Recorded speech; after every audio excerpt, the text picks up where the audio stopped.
Bismillahirrahmanirrahim. Assalamualaikum warahmatullahi wabarakatuh. Alhamdulillahirabbil alamin wa bihi nasta'in ala umurid dunya waddin wa ala alihi wa sahbihi ajmain, amma ba'd. Rekan-rekan, teman-teman yang sama dirahmati dan dimuliakan Allah, ayah bunda, tuan puan orang baik, jamaah TV dakwah yang diridhoi dan diberkahi oleh Allah Subhanahu wa taala. Kembali kita bersyukur kehadirat Allah oleh karena nikmat dan berbagai ragam jenis keberkahan yang Allah atur dan Allah berikan dalam kehidupan kita, sehingga alhamdulillah kita bisa kembali bertemu dalam kondisi sehat walafiat. Mudah-mudahan kesehatan yang Allah beri membuat kita semakin hari semakin taat ibadah kepada Allah, semakin hari semakin membuat kita untuk menjauhkan diri kita daripada bermaksiat kepada Allah Subhanahu wa taala. Insyaallah pada pertemuan kita yang sangat singkat ini, dan mudah-mudahan bisa berlanjut terus ya, bab demi bab terkait dengan pembahasan sebab-sebab orang itu bisa dimasukkan ke dalam surganya Allah Subhanahu wa taala, atau amalan yang kita kerjakan, yang amalan ini insya Allah menjadi jembatan mengantarkan kita menuju ke surganya Allah Subhanahu wa taala. Teman-teman yang sama dirahmati dan dimuliakan Allah, ayah bunda, tuan puan, jamaah TV dakwah yang diridhoi dan diberkahi Allah. Sebab pertama yang akan menyebabkan seseorang itu masuk ke dalam surganya Allah Subhanahu wa taala adalah ketika dia mengucapkan dua kalimat syahadat yang bermakna bahwa dia bersaksi bahwa tidak ada Tuhan selain Allah, dan dia bersaksi Rasul Muhammad SAW adalah utusan Allah. Sebagaimana hadis dari Ubadah bin As-Samit, dia menjelaskan kepada kita bahwa Rasul SAW bersabda, "Man syahida an la ilaha illallah wahdahu la syarikalah."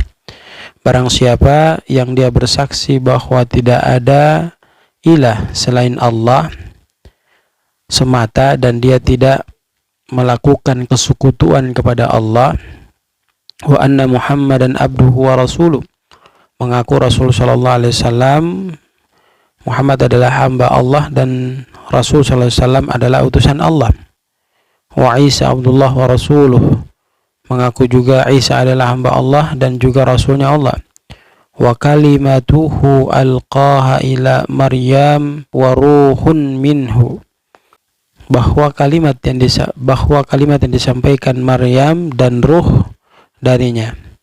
Kemudian wal jannatu haqqun, dia meyakini bahwa surga itu benar, wan naru haqqun, kemudian neraka itu benar, adakhalahullahu jannah ala ma kana minal amali, maka Allah Subhanahu wa taala akan memasukkan dirinya ke dalam surganya Allah Subhanahu wa taala terkait dengan perbuatan yang ia telah kerjakan.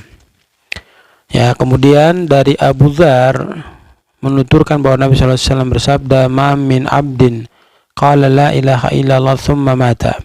Barang siapa di antara kita yang dia mengatakan tidak ada Tuhan selain Allah, tsumma mata, kemudian dia mati dalam kondisi ala dzalik, dalam kondisi yang demikian, illa dakhalal jannah, maka dia akan dimasukkan ke dalam surganya Allah Subhanahu wa taala. Qultu, lalu aku berkata, wa in zana wa in syarak, walaupun dia seorang pezina dan seorang pencuri. Qal wa in zana wa in syarak, kata Nabi sallallahu alaihi wasallam, walaupun dia seorang pezina dan seorang pencuri. Qultu wa in zarak wa in syarak, kemudian aku bertanya lagi, walaupun dia itu seorang pezina dan pencuri. Qal wa in zarak wa in syarak, Nabi sallallahu alaihi wasallam menyatakan bahwa meskipun dia seorang pezina dan seorang pencuri, thalathan, sebanyak 3 kali. Summa qala fir rabi'ah, kemudian Nabi berkata yang keempat kali lagi, wa in zana wa in syarak, walaupun dia pezina atau pencuri. Ala ra'mi affin abi dzarrin, ya, pada ucapan itu meskipun ya, terlihat di wajah Abu Dzar itu tidak, seakan-akan tidak menyukai apa yang disampaikan oleh Rasul sallallahu alaihi wasallam. Nah, ini dua kalimat syahadat ini sangat penting yang tidak bisa kita abaikan, sebab banyak dalil memberikan penjelasan kepada kita bahwa siapa di antara kita yang dia wafat kemudian dia mengucapkan kalimat syahadat, maka surga Allah berikan kepadanya. Kemudian dalam hadis lain disampaikan oleh Abu Hurairah, diceritakan, ya Abu Hurairah, wahai Abu Hurairah, wa'atini na'alaihi. Kemudian aku diberikan dari Nabi sallallahu alaihi wasallam dua sandalnya. Qala, Nabi berkata kepadaku, idhab bina'layya hataini faman lakita min warai hadzal haiti yashhadu alla ilaha illallah mustaiqinan biha qalbuhu fabashirhu bil jannah. Wahai Abu Hurairah, seraya beliau memberikan kedua sandalnya padaku, pergilah kau dengan kedua sandalku ini.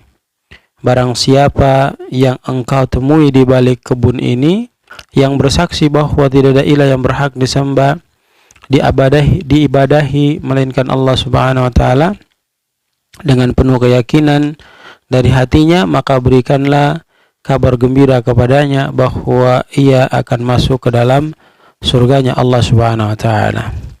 Kemudian dijelaskan lagi dari Jabir mengatakan kepada kita, man mata la yusyrik billahi syai'an dakhalal jannah. Barang siapa yang dia meninggal tidak mensyirikatkan Allah, maka tempatnya adalah surga. Wa man mata yusyrik billahi syai'an dakhalan nar. Barang siapa yang meninggal kemudian dia mensyirikatkan Allah, maka tempatnya adalah nerakanya Allah Subhanahu wa taala. Kemudian hadis yang lain memberikan penjelasan kepada kita dari Utsman mengatakan Nabi sallallahu alaihi wasallam bersabda, man mata wa huwa ya'lamu annahu la ilaha illallah dakhalal jannah.